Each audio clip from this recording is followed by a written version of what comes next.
Olá, seja bem-vindo e bem-vinda ao primeiro módulo do programa Bem Maior.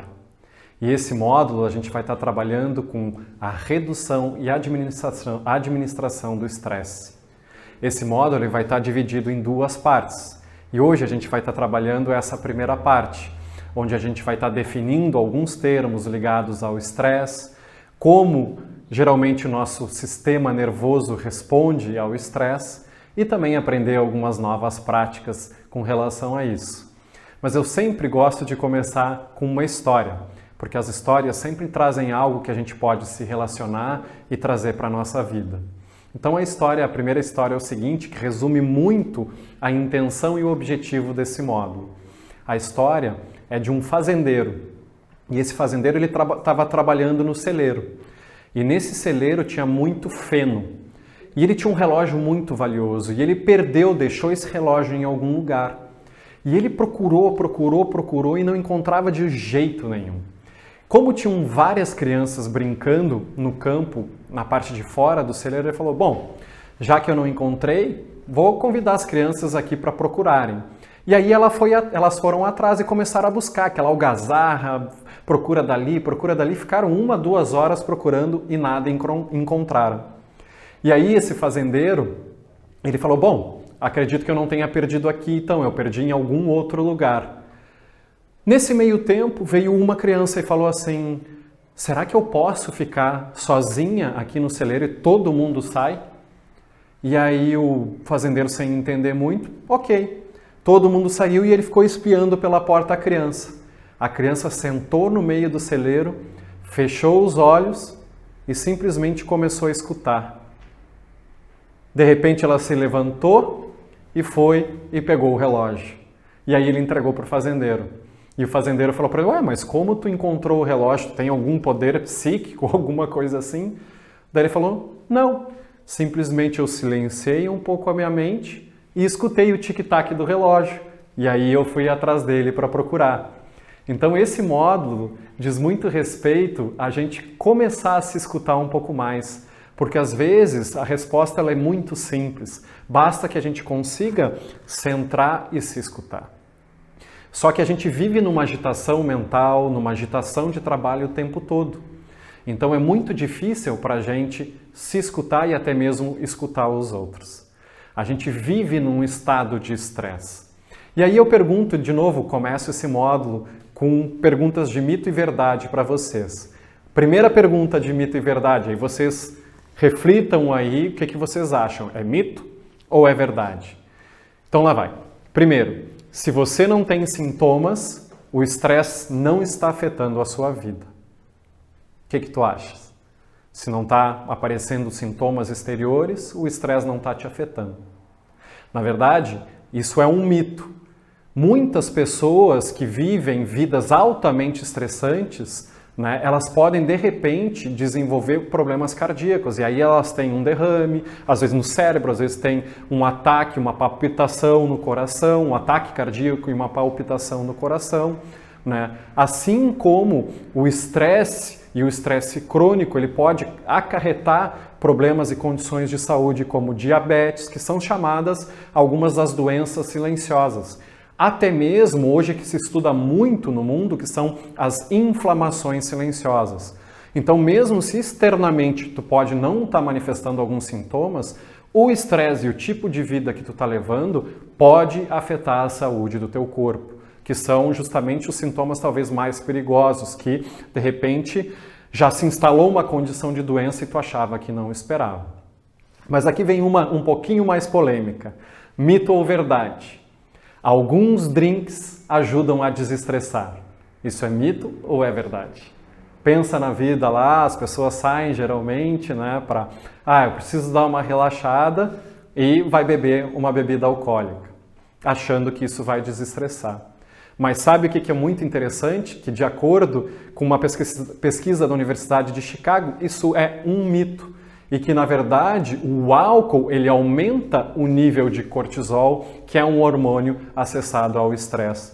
Tu pode até ter um relaxamento momentâneo, mas 1, 2, 3 dias depois, o teu nível de estresse ele vai aumentar, o cortisol vai aumentar, e o que geralmente as pessoas vão querer fazer por acharem que estão estressadas?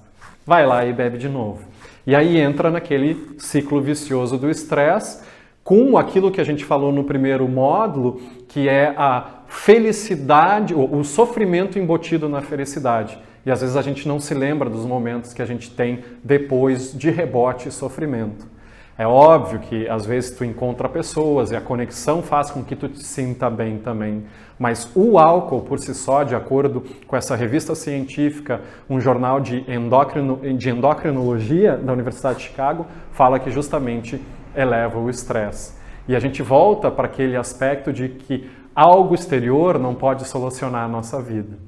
Então, a partir de agora, eu vou pedir para vocês, como nós fizemos no último módulo, reflitam sobre os últimos 2, 3 meses e deem uma nota para o nível de estresse que vocês viveram. Entre 0, viver uma vida zen, completamente tranquilo. Provavelmente tu não estaria assistindo esse vídeo. Até hoje não conheci um ser humano que não atravesse momentos e situação de estresse.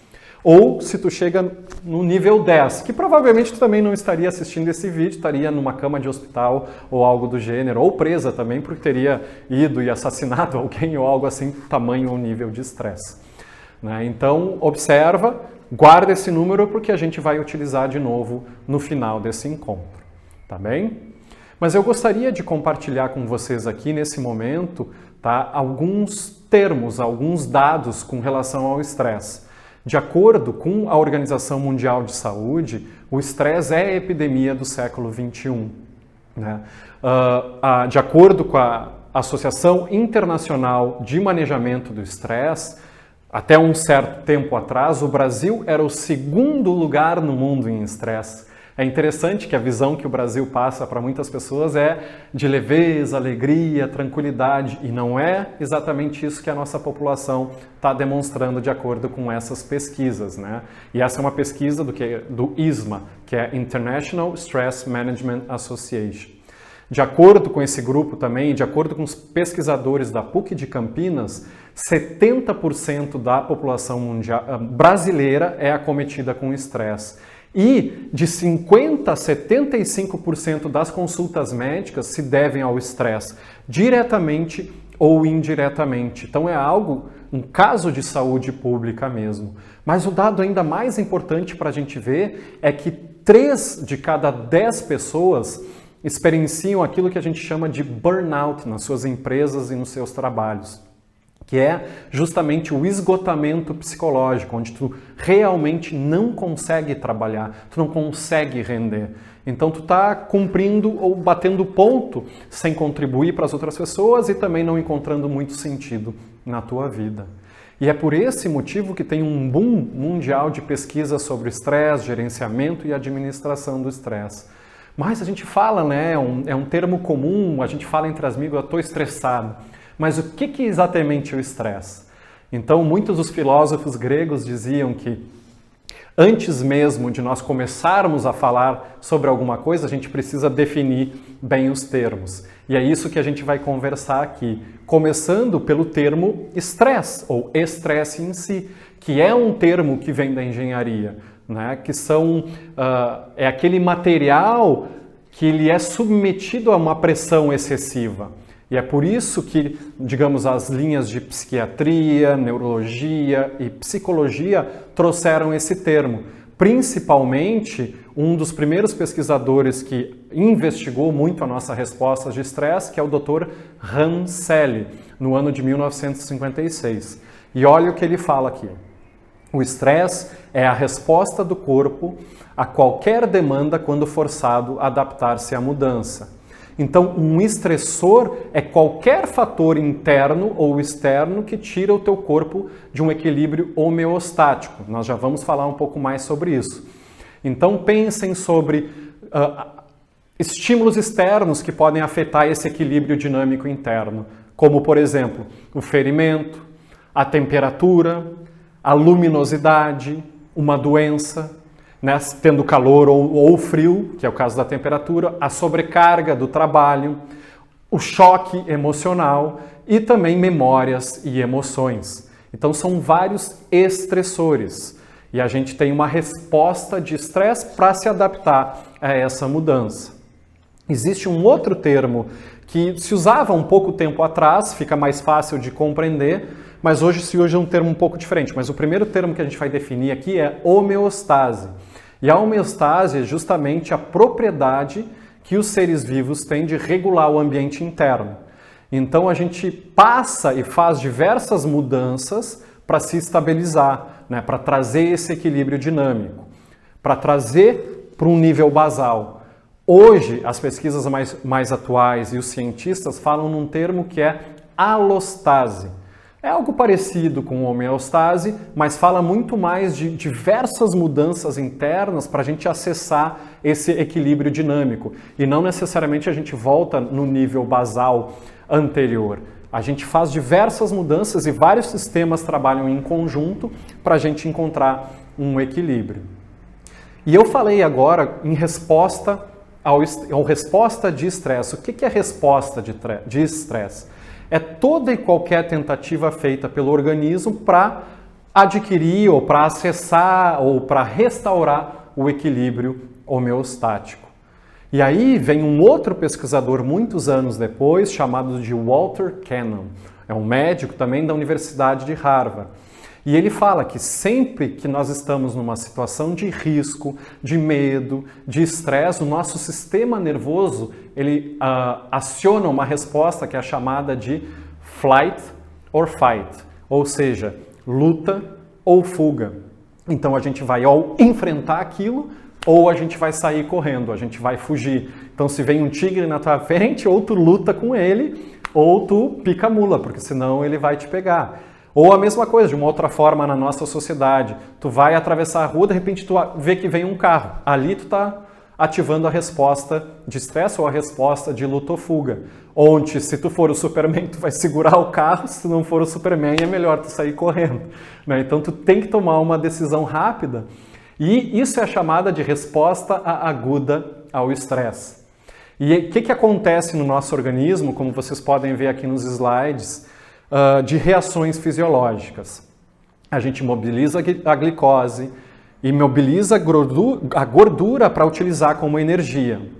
Outra coisa que acontece, a gente aumenta a nossa pressão arterial e a frequência cardíaca justamente para lutar. A gente precisa de uma circulação sanguínea maior e ao mesmo tempo uma frequência respiratória maior. Por quê? Justamente para ir o fluxo sanguíneo para os músculos. Tu precisa correr, tu precisa lutar, tu precisa sobreviver. E aí o que acontece geralmente? Tem uma tensão na região dos músculos da mandíbula, que é da expressão, e muitas pessoas nos ombros também.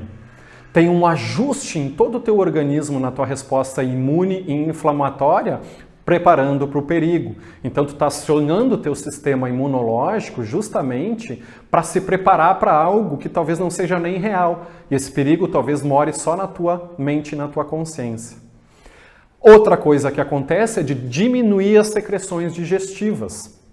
Então tu não precisa fazer a digestão enquanto tu está correndo um perigo. Então se está tendo um furacão na tua casa, tu não vai pintar as paredes. Tu precisa fechar as janelas e fazer outras coisas antes disso. E da mesma forma, o nosso sistema digestivo, ele acaba se desligando. Esse é um dos motivos que muitas das pessoas que são acometidas pelo estresse ou vivem uma vida estressante, elas acabam desenvolvendo problemas gástricos. Um dos livros mais famosos ligados à resposta de estresse, que é de um grande médico da Universidade de Stanford, nos Estados Unidos, chamado Dr. Robert Sapolsky, que se chama Por que as zebras não têm úlceras?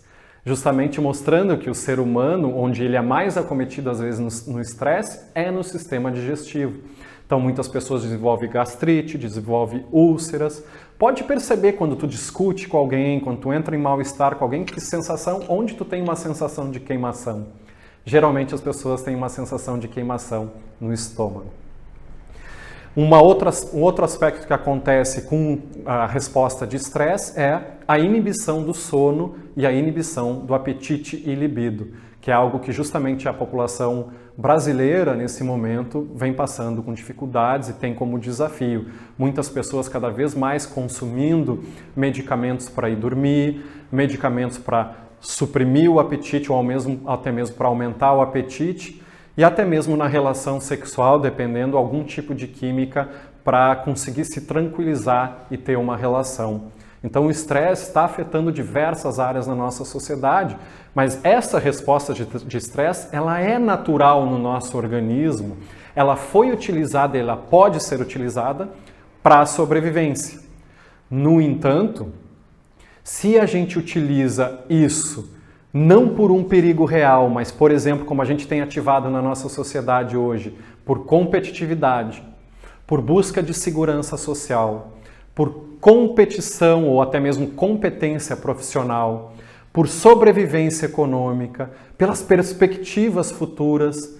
Isso não são os perigos reais que estão ali na tua frente, como um tigre, como era na nossa pré-história, vamos chamar assim. Né? Então eles representam hoje, dentro da nossa mente, os mesmos perigos que esses monstros ou esses bichos que nos perseguiam em épocas remotas ou épocas ancestrais da nossa sociedade, da nossa vida, da nossa existência, eles não existem mais. Então esse sistema ele ainda está dentro da gente, mas ele não precisa ser tão acionado. A capacidade, que eu quero dizer que a capacidade está dentro da nossa biologia, mas nós temos sistemas mais evoluídos e não foi para isso que o nosso sistema evoluiu. Nós temos outras estruturas cerebrais, cerebrais e fisiológicas, justamente para que a gente possa equilibrar esse sistema. E se vocês perceberem, os animais, eles acionam a resposta de luta ou fuga e logo eles retornam ao seu equilíbrio. E o que é diferente do ser humano? Né? O ser humano, ele entra, discute com alguém, passa por uma situação de perigo e é muito difícil se ele conscientemente não trouxer de novo ao nível basal através de ativação de outras partes do sistema nervoso, ele vai continuar alimentando aquilo. E isso vai fazer que um estresse ele se perpetue na vida da pessoa. É isso que a gente chama do estresse psicológico. Né? Esse objeto de perigo ele não está mais fora, ele está dentro da gente. A gente acorda e dorme com ele. E a maioria desses estímulos ou dessas ameaças, elas estão dentro da gente, elas não estão fora. Então, o que antes o coração palpitava por um perigo real de ataque, hoje ele palpita por ameaça de desemprego, por preço alto, por dificuldade de educação com o filho, por perspectiva de futuro e por compromissos econômicos cotidianos. Se a gente ativa essa resposta de estresse com um perigo real, na verdade é adaptável e é para a nossa sobrevivência. No entanto, se a gente fica ativando de forma crônica, onde não existe um perigo real, a gente vai acabar ficando doente. E é isso que está acontecendo com muitas pessoas na nossa população. As pessoas, como dizem um grande médico da Universidade de Duke, elas estão pisando num acelerador com o carro ligado. E eu vou aqui citar as palavras dele. É exatamente como pisar no acelerador do carro com o motor na marcha neutra. Se você fizer por um período prolongado, alguma coisa no seu motor irá estragar. Então, se a gente ativa essa resposta de estresse sem recuperar de forma crônica, naturalmente isso é uma bomba relógio. De alguma forma, isso vai explodir ali na frente.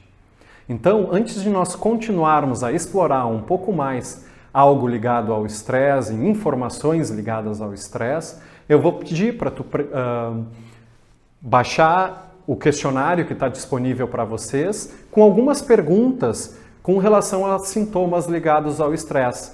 Eu espero que vocês possam responder com honestidade com vocês mesmos. Não fiquem preocupados muito com o score, porque isso não é algo fixo. É mais para que vocês reflitam o que tem acontecido com vocês aí no último mês ou nos últimos 2 meses. Então, até o próximo segmento.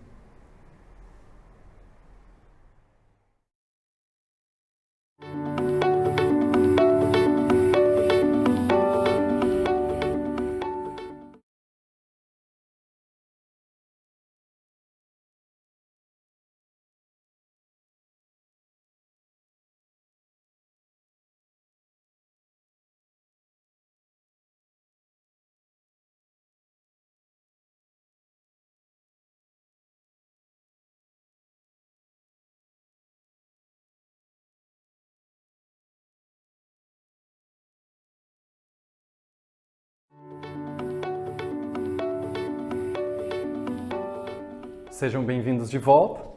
E depois de tu teres preenchido esse questionário, é bem provável que tu pode ter te dado conta de como o estresse pode estar afetando a tua vida. Como eu te disse, não fica tão preocupado assim se a nota deu muito alta, deu muito baixa, a soma dos números ali. E o mais importante é só para tu refletir, porque não é um teste em si que pode te dizer se tu estás ou não estressado e até mesmo falar sobre os teus recursos, mas só como uma constatação e até mesmo para que tu possa olhar daqui para frente na tua vida. Olha só que interessante, de acordo com a Associação Americana de Psicologia, as pessoas estressadas, elas têm muito mais propensão de não comer de forma saudável. Elas estão menos propensas também a se exercitar. Elas estão mais propensas a falhar em programas de perda de peso. E aqui, algo que afeta muito a nossa sociedade e todas as pessoas, ou grande parte das pessoas, elas dormem a metade da quantidade de sono que as pessoas reportando baixos níveis de estresse. Então é algo extremamente importante para o nosso bem-estar e a nossa saúde. Aqui eu apresento para vocês um médico que eu citei anteriormente, que ele é chamado do guru do estresse, que é o Dr. Robert Sapolsky, da Universidade de Stanford, o autor daquele livro Por que as Zebras Não Têm Úlceras. Ele é o professor de Ciências Biológicas, de Neurologia, na verdade ele é chefe desse setor de neuroendocrinologia da Universidade de Stanford. E ele é um cara muito peculiar, ele fez pesquisas vivendo entre babuínos, é muito interessante. E uma das pesquisas mais atuais dele é sobre estresse e a degeneração neuronal, trazendo novas descobertas sobre a terapia genética. Mas nesse livro dele, Por que as Zebras não Têm Úlceras, ele traz como o estresse pode estar ligado a diversas doenças. E eu vou trazer alguns tipos de doenças para vocês verem que ele relaciona com o estresse. Então, ele fala, por exemplo, que está muito associado a doenças do coração, está associado a hipertensão, pode gerar problemas no sistema imunológico, está relacionado a dores e fadiga crônica, como a gente já falou um pouco antes, há problemas gastrointestinais. Aqui ele faz um parênteses também, ele fala que muitas vezes tem relação com o câncer e até mesmo como as pessoas enfrentam o câncer, mas não necessariamente é um causador de câncer. Se vocês estiverem interessados em saber o mecanismo em si de como isso pode acarretar as doenças, esse é o livro que eu recomendo para vocês, que é Por que as Zebras Não Têm Úlceras. No caso também ele fala que afeta profundamente o nosso metabolismo e pode desregular o nosso metabolismo. Por isso que a gente vê hoje muitas mulheres e homens com dificuldade com relação à perda ou ganho de peso, porque justamente a nossa mente, o nosso pensamento afeta todas as nossas glândulas, as secreções hormonais e também os neurotransmissores, acarretando diretamente em malefícios no nosso metabolismo. Com relação a crianças, tiveram várias pesquisas demonstrando que crianças, quando submetidas a traumas e a estresse, elas acabam não crescendo tanto, elas diminuem de crescimento. Eu posso contar uma experiência pessoal para vocês aqui, porque durante muito tempo eu fiz um trabalho voluntário num projeto esportivo social aqui em Porto Alegre chamado Wimbledon. Ele é um projeto que traz crianças em situação de vulnerabilidade. E muitas delas vivem em abrigos residenciais. Teve um caso de um menino que a gente estava estranhando os comportamentos dele. E aí a gente começou a investigar, começou a fazer algumas visitas domiciliares e percebeu, infelizmente, que ele estava sendo abusado pelo próprio pai. Bom, depois de um tempo, as autoridades separaram ele do pai e o pai, se não me engano, agora ele está preso até, e ele foi viver num núcleo de abrigo residencial. Depois de 3 meses vivendo no núcleo de abrigo residencial, num outro ambiente, ele teve um estirão de crescimento. E isso que nós achamos extremamente interessante, de como o trauma, como a violência, como o estresse excessivo para uma criança pode fazer com que ela não cresça. Outra coisa que acontece principalmente tanto em adultos quanto crianças é afetar a aprendizagem.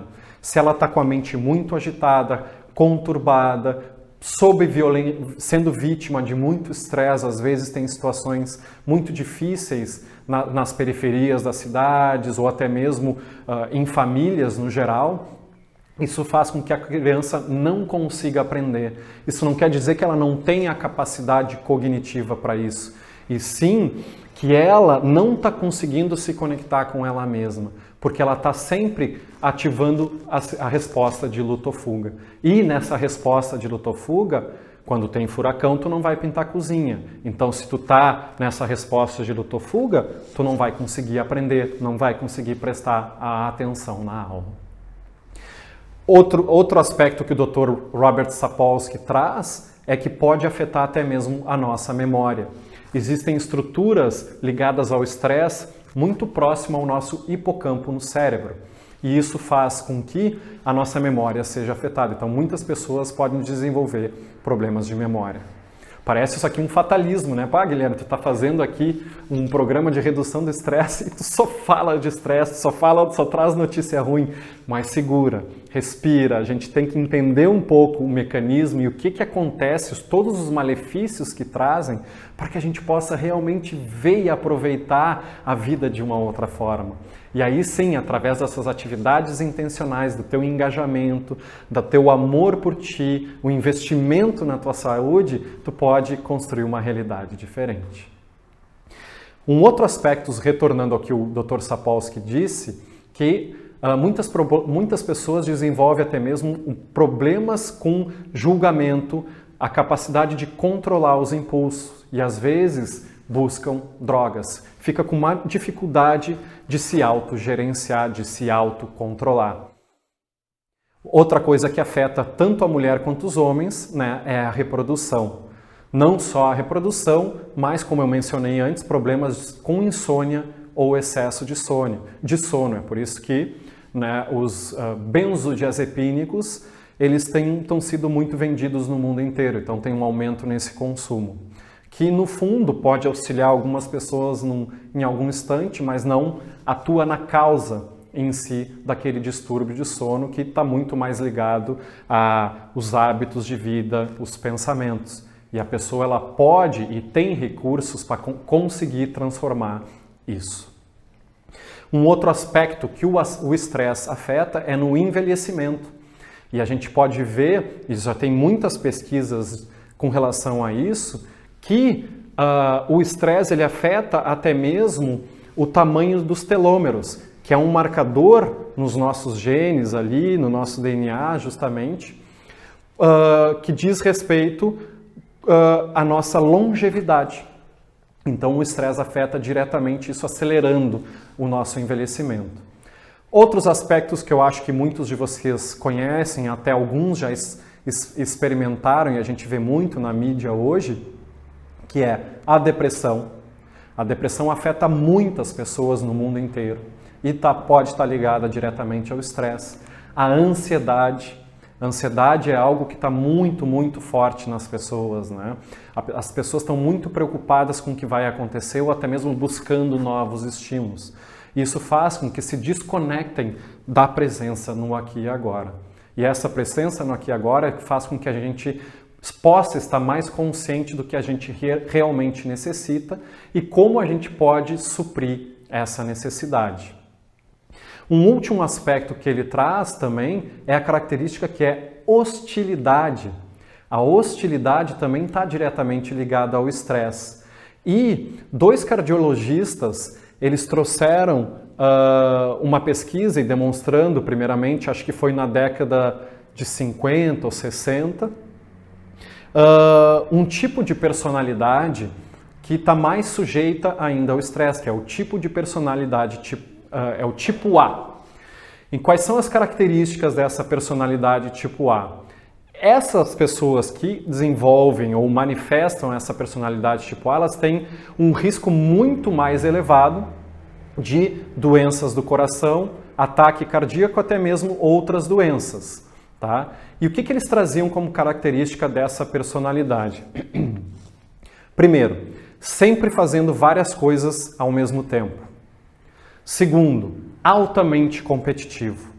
E terceiro, hostil. Então, durante muito tempo se achou que a personalidade tipo A estava ligada a esses três fatores. Mas pesquisadores da Universidade de Duke falaram o seguinte, que na verdade, estar fazendo várias coisas e ser altamente competitivo não eram os fatores principais da personalidade tipo A. Na verdade, o fator principal é a hostilidade. A pessoa hostil, ou tornar-se irritado e negativo com os outros, ativa mais facilmente a resposta de luta ou fuga. Então, vamos dizer assim, o problema às vezes não é estar estressado, não é sofrer ou passar por situações difíceis na tua vida. As pequenas apurrinhações do dia, elas acontecem, né? Mas tudo diz respeito a gente ter momentos de recuperação. E quando eu falo aqui em hostilidade, eu não estou falando só aquela pessoa que demonstra aquele ódio aberto. Às vezes são hostilidades em pequenas apurrinhações em todo dia. É na fila, é no trânsito, é em todo lugar. E é interessante que se a pessoa manifesta esse tipo de personalidade, ela está colocando um veneno dentro do corpo dela. E esse veneno é um veneno que se chama cortisol. Pessoas do tipo de personalidade tipo A têm as glândulas suprarrenais, que são as que liberam cortisol, um hormônio associado ao estresse, elas estão cronicamente superestimuladas. Elas secretam 40 vezes mais cortisol e 4 vezes mais adrenalina. Isso quer dizer que elas têm 5 vezes mais chances de sofrer ataque cardíaco. O que a gente pode concluir aqui? A gente pode concluir justamente que a raiva mata. A raiva mata e nos faz muito mal.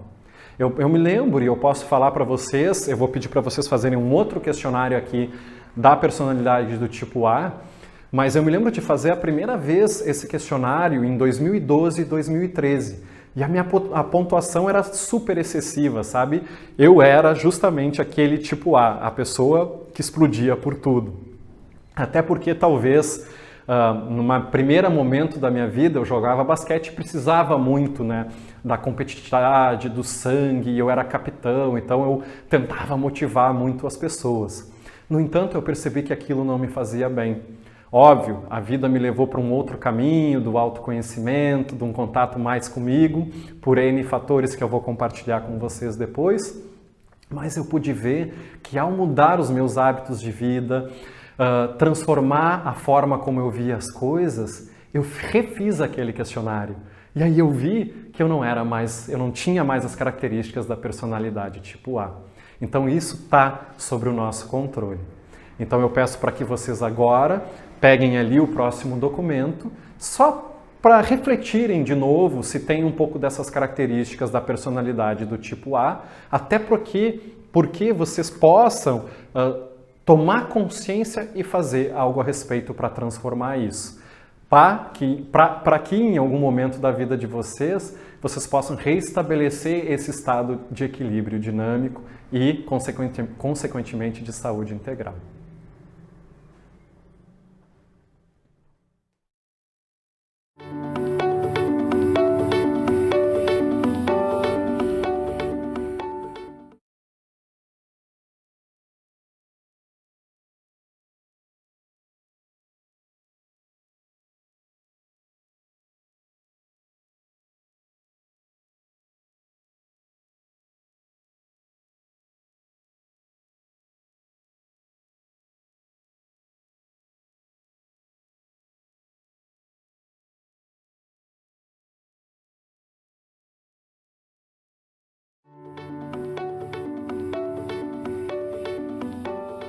Sejam bem-vindos de volta. E depois de teres preenchido esse questionário, é bem provável que tu pode ter te dado conta de como o estresse pode estar afetando a tua vida. Como eu te disse, não fica tão preocupado assim se a nota deu muito alta, deu muito baixa, a soma dos números ali. E o mais importante é só para tu refletir, porque não é um teste em si que pode te dizer se tu estás ou não estressado e até mesmo falar sobre os teus recursos. mas só como uma constatação e até mesmo para que tu possa olhar daqui para frente na tua vida. Olha só que interessante, de acordo com a Associação Americana de Psicologia, as pessoas estressadas, elas têm muito mais propensão de não comer de forma saudável. Elas estão menos propensas também a se exercitar. Elas estão mais propensas a falhar em programas de perda de peso. E aqui, algo que afeta muito a nossa sociedade e todas as pessoas, ou grande parte das pessoas, elas dormem a metade da quantidade de sono que as pessoas reportando baixos níveis de estresse. Então é algo extremamente importante para o nosso bem-estar e a nossa saúde. Aqui eu apresento para vocês um médico que eu citei anteriormente, que ele é chamado do guru do estresse, que é o Dr. Robert Sapolsky, da Universidade de Stanford, o autor daquele livro Por que as Zebras Não Têm Úlceras. Ele é o professor de ciências biológicas, de neurologia, ele é chefe desse setor de neuroendocrinologia da Universidade de Stanford. E ele é um cara muito peculiar, ele fez pesquisas vivendo entre babuínos, é muito interessante. E uma das pesquisas mais atuais dele é sobre estresse e a degeneração neuronal, trazendo novas descobertas sobre a terapia genética. Mas nesse livro dele, Por que as Zebras Não Têm Úlceras, ele traz como o estresse pode estar ligado a diversas doenças. E eu vou trazer alguns tipos de doenças para vocês verem que ele relaciona com o estresse.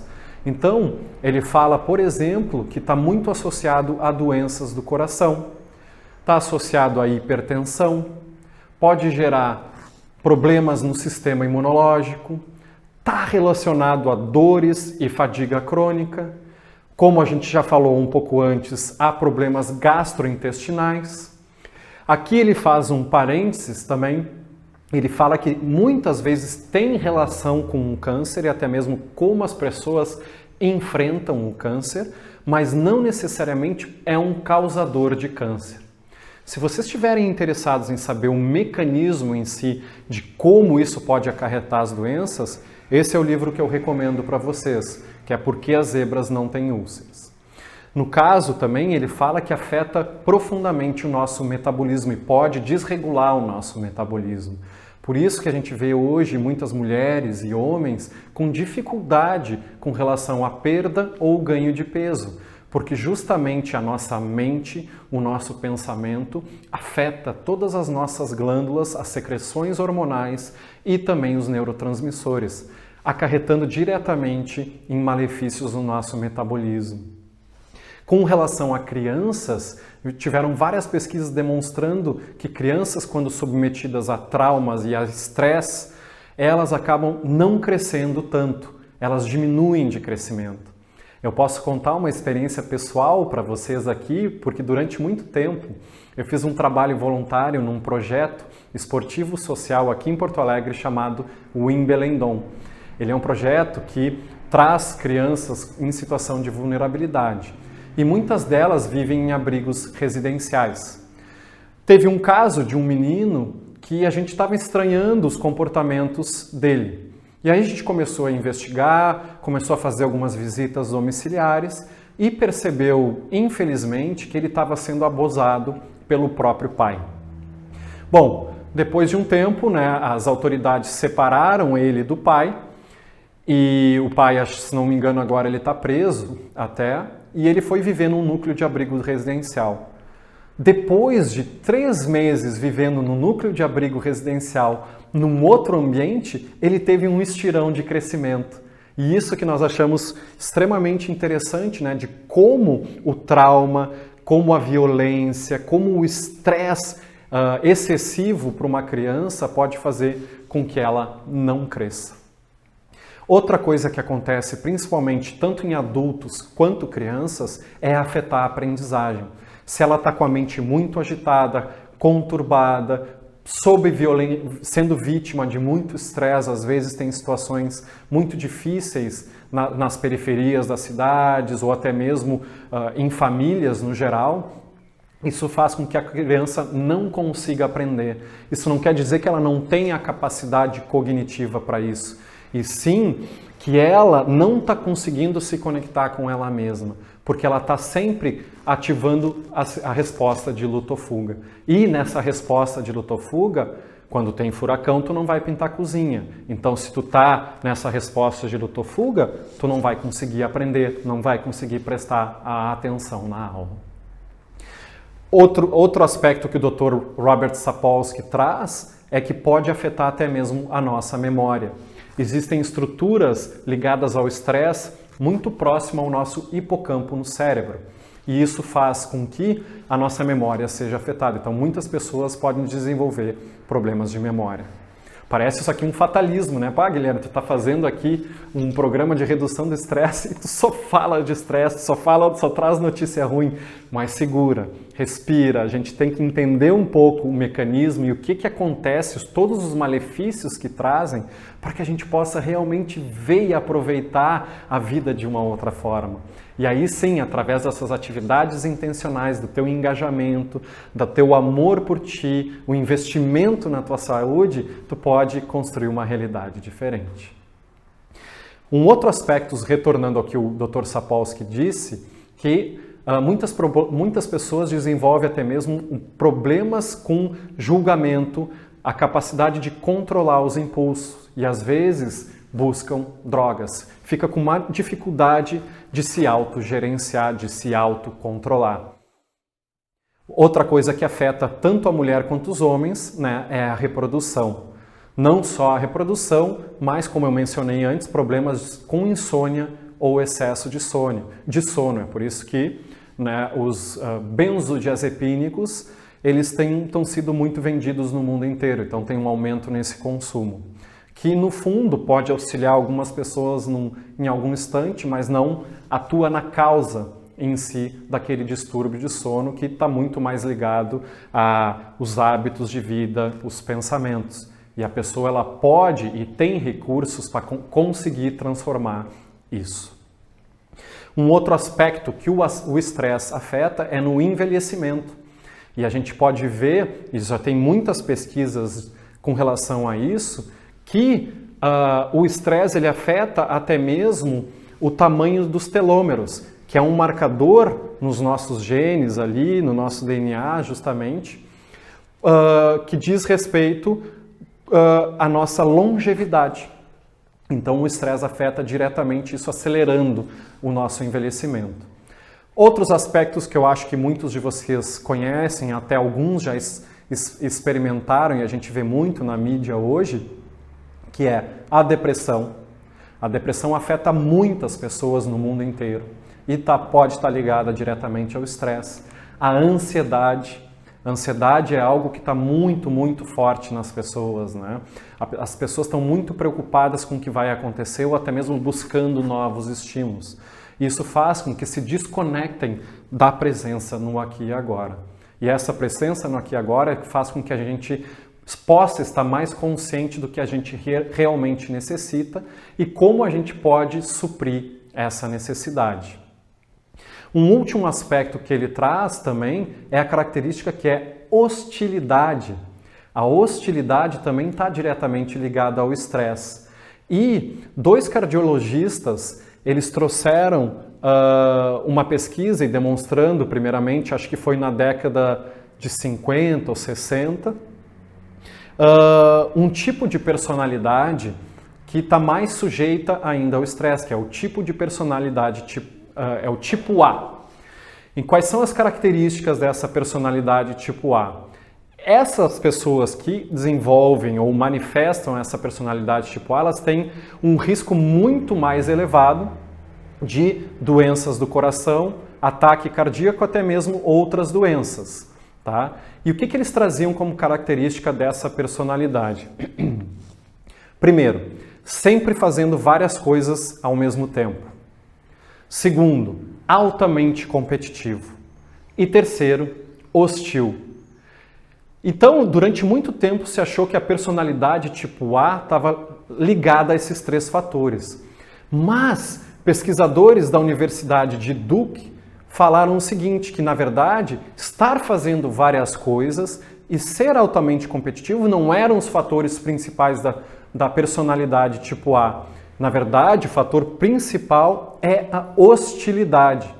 A pessoa hostil ou tornar-se irritado e negativo com os outros ativa mais facilmente a resposta de luta ou fuga.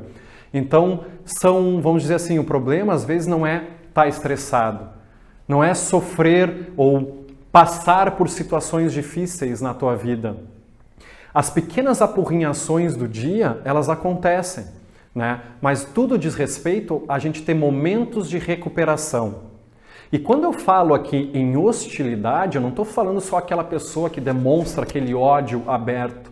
Às vezes são hostilidades em pequenas apurrinhações em todo dia. É na fila, é no trânsito, é em todo lugar. E é interessante que se a pessoa manifesta esse tipo de personalidade, ela está colocando um veneno dentro do corpo dela. E esse veneno é um veneno que se chama cortisol.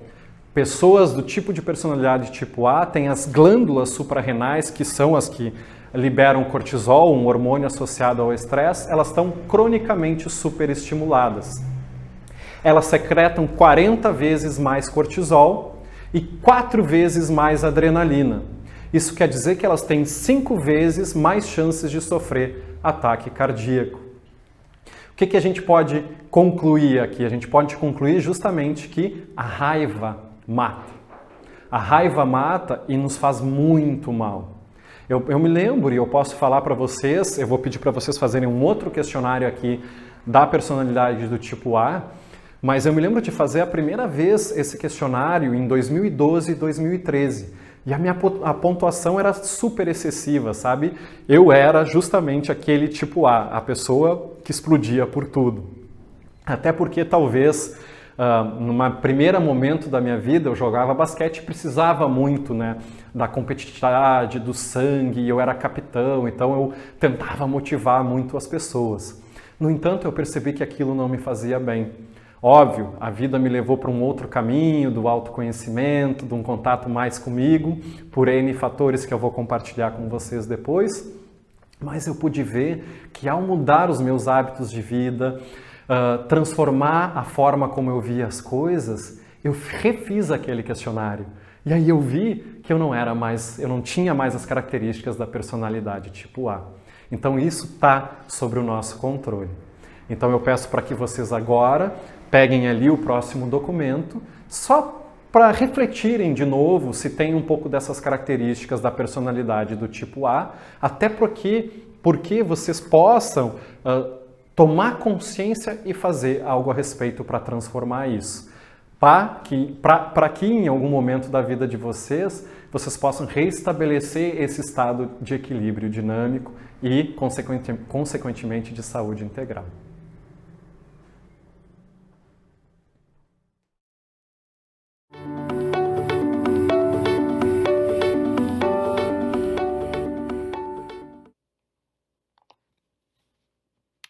Prática da respiração diafragmática 4-4-6. Por favor, sente-se numa posição confortável, com a coluna ereta, os ombros e braços relaxados, palmas das mãos apoiadas sobre as pernas. Deixe os teus olhos fechar e respire profunda e lentamente pelo nariz, começando com uma inspiração profunda e uma exalação profunda. Inspiração profunda e exalação profunda. E mantenha sua consciência na respiração, focando nos movimentos respiratórios da região abdominal, onde na inspiração o abdômen expande e ao expirar o abdômen retrai em direção à coluna. Na inspiração o abdômen expande e na exalação o abdômen vai em direção à coluna. Inspira e o abdômen expande. E exala, o abdômen vai em direção à coluna. Inspira, o abdômen expande normalmente e exala, o abdômen vai em direção à coluna. E ainda de olhos fechados, respirando normalmente, nós vamos introduzir a contagem na respiração, onde você vai inspirar durante 4 segundos, reter a respiração numa pausa durante 4 segundos e expirar lentamente pelas narinas durante 6 segundos. Então, por favor, toma uma inspiração profunda e exala a respiração abdominal. Então, por favor, inspira, 2, 3, 4, segura, 2, 3, 4, e exala, 2, 3, 4, 5, 6.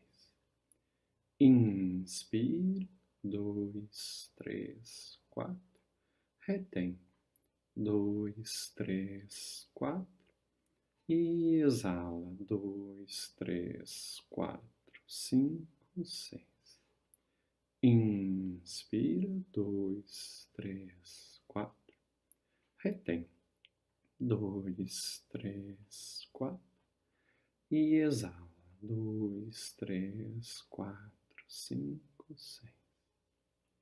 Inspira, 2, 3, 4, segura, 2, 3, 4, e exala lentamente, 3, 4, 5, 6. Inspira, o abdômen expande, 3, 4, retém.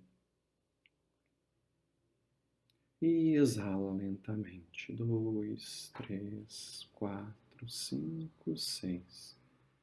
Inspira, 2, 3, 4, retém, 2, 3, 4, e exala lentamente, 2, 3, 4, 5, 6.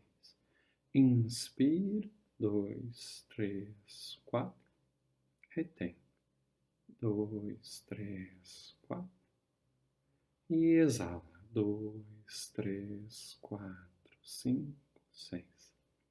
Mais uma vez, inspira, 2, 3, 4, retém, 2, 3, 4, e exala, 2, 3, 4, 5, 6. E respira novamente, normalmente. Na inspiração, o abdômen expande. Na exalação, o abdômen vai em direção à coluna. E ainda de olhos fechados, vai experienciando os benefícios dessa prática, que relaxa o corpo e a mente, massageia os órgãos internos, oxigena melhor o pulmão e, consequentemente, o cérebro, ativa a resposta do relaxamento, reduzindo o estresse, reduzindo a ansiedade, estabilizando também a frequência sanguínea, a pressão sanguínea, frequência cardíaca. Respira profundamente, consciente por 3 vezes. Observa as sensações do teu corpo. Observa como está a tua mente. E lentamente vai retomando a consciência do teu corpo, trazendo um leve movimento nos pés, nas pernas, no tronco, nos braços, pescoço, cabeça. E lentamente, quando tu te sentires confortável, faça uma respiração bem consciente, bem profunda e abra os seus olhos.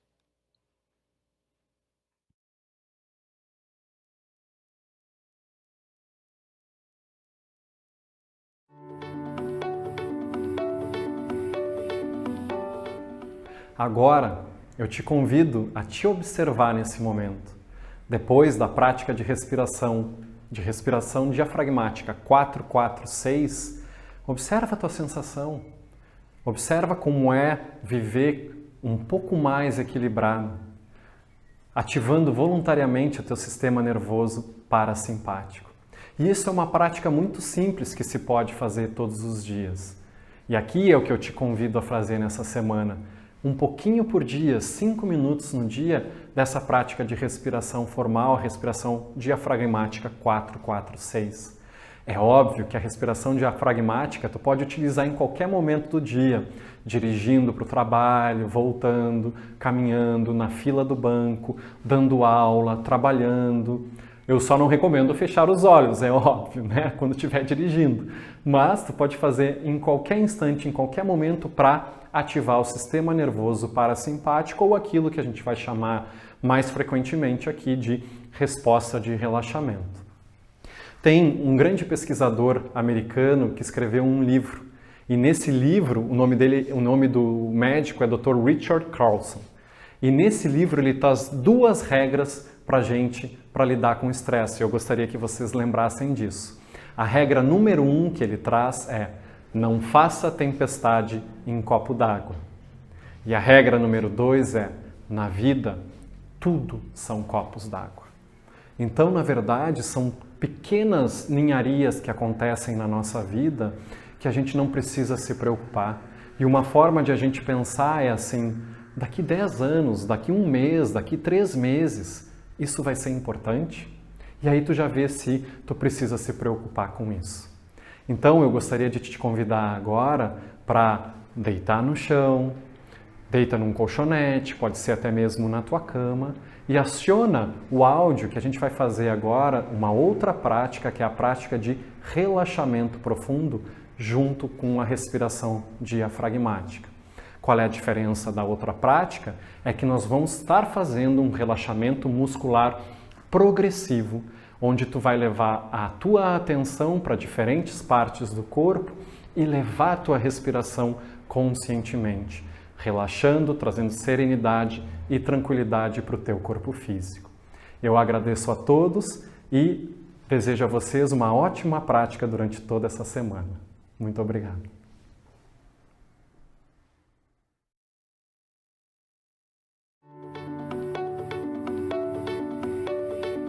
Prática de relaxamento profundo com a respiração diafragmática. Então, deite-se de costas para o chão, os braços afastados do corpo, com as palmas voltadas para cima, e relaxe todo o corpo. E expire profundamente e expire lentamente. Vai sentindo o peso do corpo sobre o chão. E sinta, perceba, imagine ou pense que nesse momento todo o teu corpo relaxa. E que todo o teu corpo, na verdade, respira. Como se cada uma das células pudesse absorver o ar. E eu te peço para levar a tua atenção, a tua consciência para a região dos teus pés. E tu inspira ar para dentro dos teus pés. E quando tu exala, tu espalha esse ar para todas as células dos teus pés. Como se tu estivesse inspirando uma energia muito pura. E quando tu exala, tu preenche de energia os teus pés, relaxando os pés, relaxando os dedos, cada partezinha conscientemente. Inspira o ar nos pés e exala, relaxando os pés.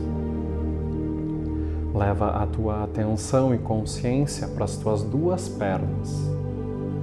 Nesse momento, os poros das pernas respiram.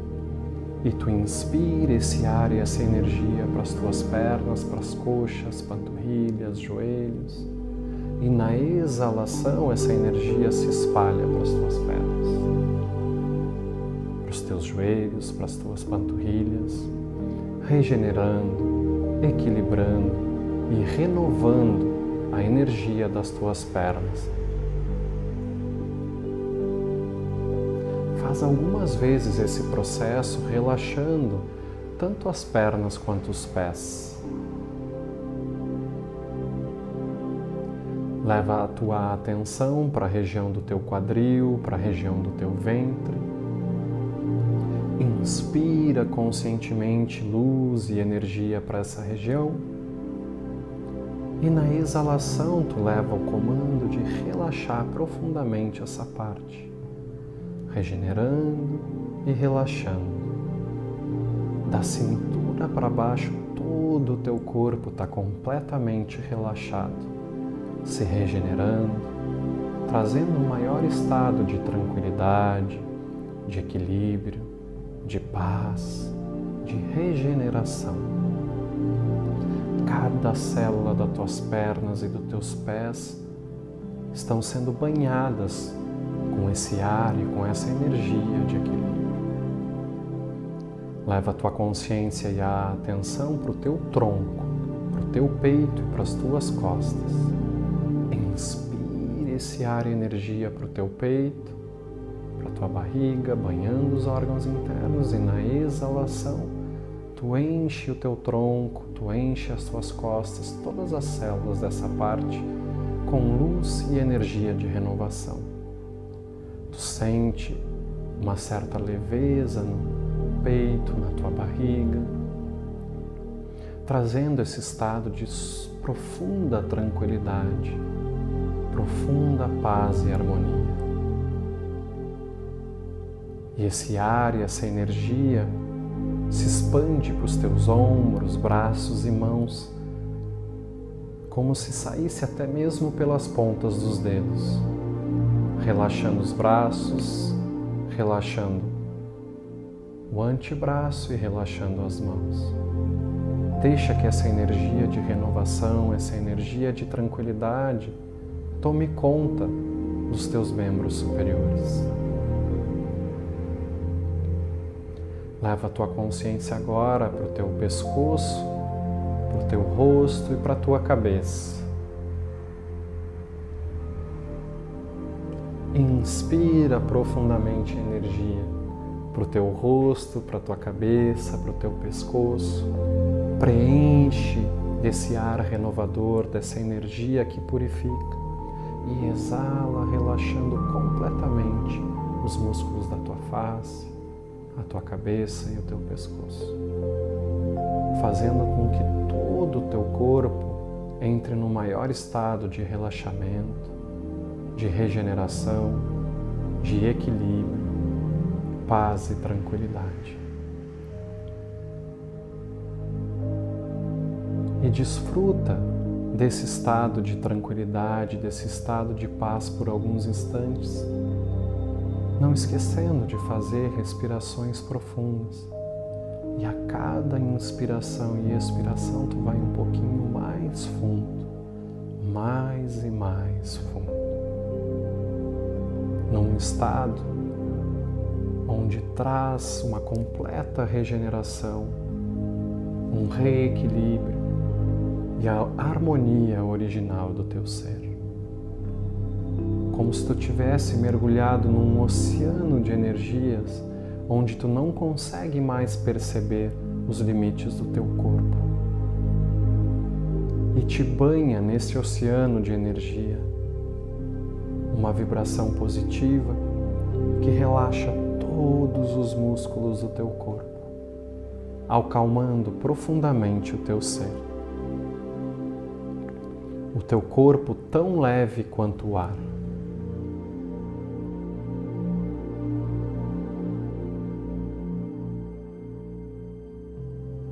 Respira profundamente algumas vezes, desfrutando desse estado.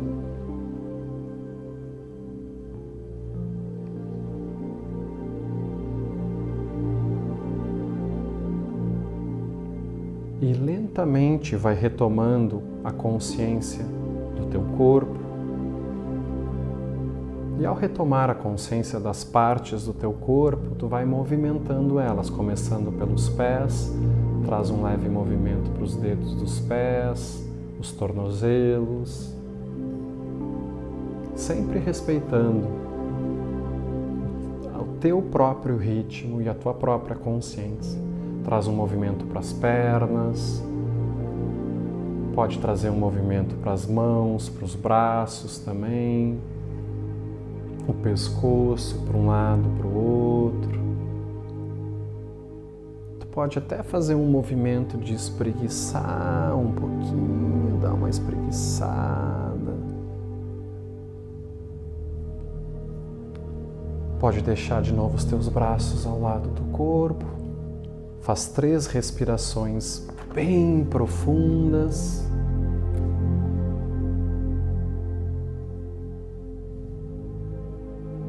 E no momento que tu te sentires confortável, gentilmente tu pode ir voltando, lentamente abrindo os olhos e no teu próprio ritmo, sem pressa nenhuma, voltando à tua atividade diária.